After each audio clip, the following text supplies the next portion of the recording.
we are halfway through January, and if you're following through with laying off the booze for dry January, and I have a couple people in my life doing that, we are here for you, and you're almost there. Here with some picks, with her picks for non-alcoholic wines. Give it up for our wine diva from Mom Musée Wine, Leslee Miller, everybody. There we go. I have several friends who are doing this. Okay. And I support them. Yeah. And it's the trend now. We were talking. It is. More and more bars they're expanding their mocktail menu. I think this is great. It is really cool. Actually, I was in New York City over the holidays for a couple of weeks, and there's so many options now. Yeah. And there's so many different components that you can put into something that is non-alcoholic to make it really tasty, right? And kind of trick you if you're used to if you're used to regular wine. Yeah. I'm curious because honest, I have never had non-alcoholic wine. You know, Jason, this was a really good experiment for me. I bet. I love this. Thank you, Ted, so much for this, because this actually opened my eyes to really a lot of things that are in the market. Now, if you can research, and actually Forbes did a really great article last year on a number of different wines that you can buy actually via Amazon across the country, where they're featuring grapes like Pinot Noir, Cabernet, Chardonnay, the whole thing. But in our market, I really wanted to focus on what you kind of have here. The Frey is very, very popular. I'm sure you've seen this when you've gone to a store. And I do a lot of events where there's always someone that's pregnant that says, I really want to participate, but how can I do this while, drinking something that's wine? Exactly. Right? So the sparkling Frey, I really like. Now, the problem that I have with this is that I have looked tech sheets upside down and backwards, and they're not even telling me what the grape is in this. So it's just wine. So it's a mystery grape. We don't know. Yeah, that's my little issue with Frey. But and actually, you taste it has a little touch of sweetness to it. It does. That's my only. Yeah. This was a little less sweet. Right. And we knew the grape. Yeah. I would be in love with this. Right. Yeah. Now, a way for you to kind of spruce some of these things up is to make this into your own sangria. So you can add peaches to this. You can add tarragon, basil, diced apples, things like that. And that would be such a cute, fun, festive way to serve this. Yeah, I like that. This is good. If they're watching, we want to know the grape. We want to know what the grape is. We want to know where this grape is coming from, and then California. we want a little less sweet option. Yes, yeah, we want that. That is my problem. So this is Martinelli, which Martinelli has been for a standard forever and ever and ever, decades really. This one's a little funky. I picked this one up. This one is apple and mango, and it's actually very coconutty. It's.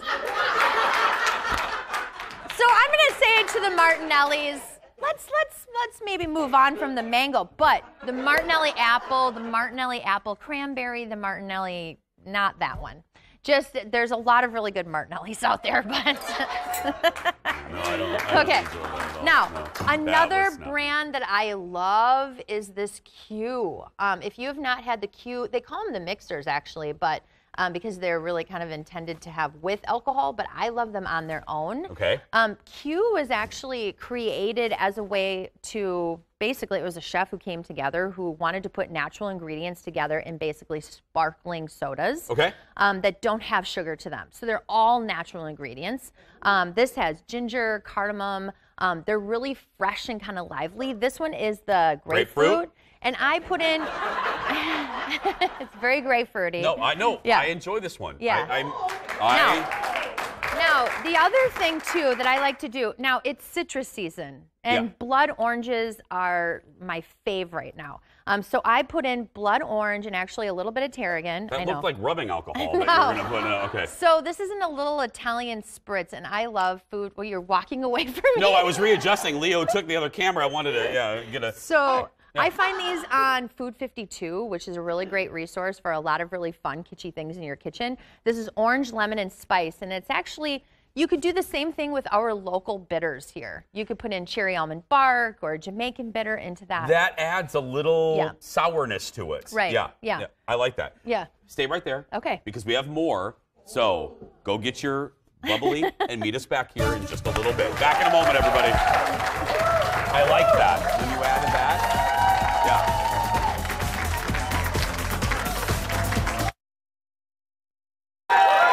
Welcome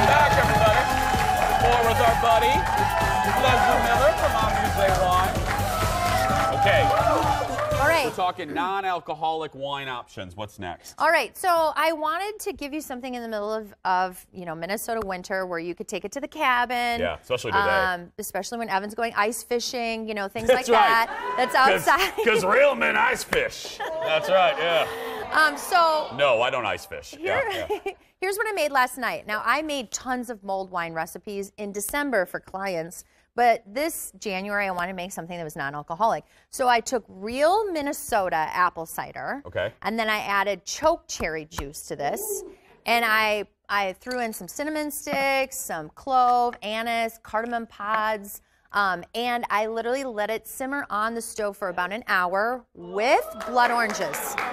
This is a mighty fine cabin beverage. It is so good. That is a mighty fine cabin beverage. Isn't it tasty? That is real good, Leslee Miller. I'm in love with it. So I really just kind of threw a bunch of things together that I thought, wow, well, this is an amazing way to kind of enjoy a winey beverage. Bravo to you. That is delicious. Cool. And finally?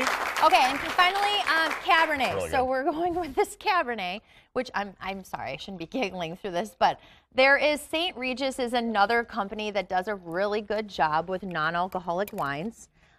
Generally, when you're looking at non-alcoholic wines, know that there's at least 0.5% of alcohol in basically both of these, Frey and then also the St. Regis. Now, again, a touch sweet. Yeah, touch sweet, yeah, but, it's Cabernet-y. It's Cabernet-y. Yeah. It's the cousin, you know what I mean? It's Caber. Yeah. It's like that, yeah. It's the ice fishing cousin. It's kind of, yeah. And you know what? It really actually does. It is wine. It's just spun out alcohol, basically. Yeah, it's fancy grape juice. Yeah, it is. You know what I mean? It is. But you can feel the tannins. You can. And I feel tannins right now. I do. I feel them all. This is great. Give it up for Leslee, everybody. For more information, it is actually good. It is good, yeah. It is good. For more information, head to Leslee's website, amusewine.com. If you have any wine problems, she's the one to solve them for you.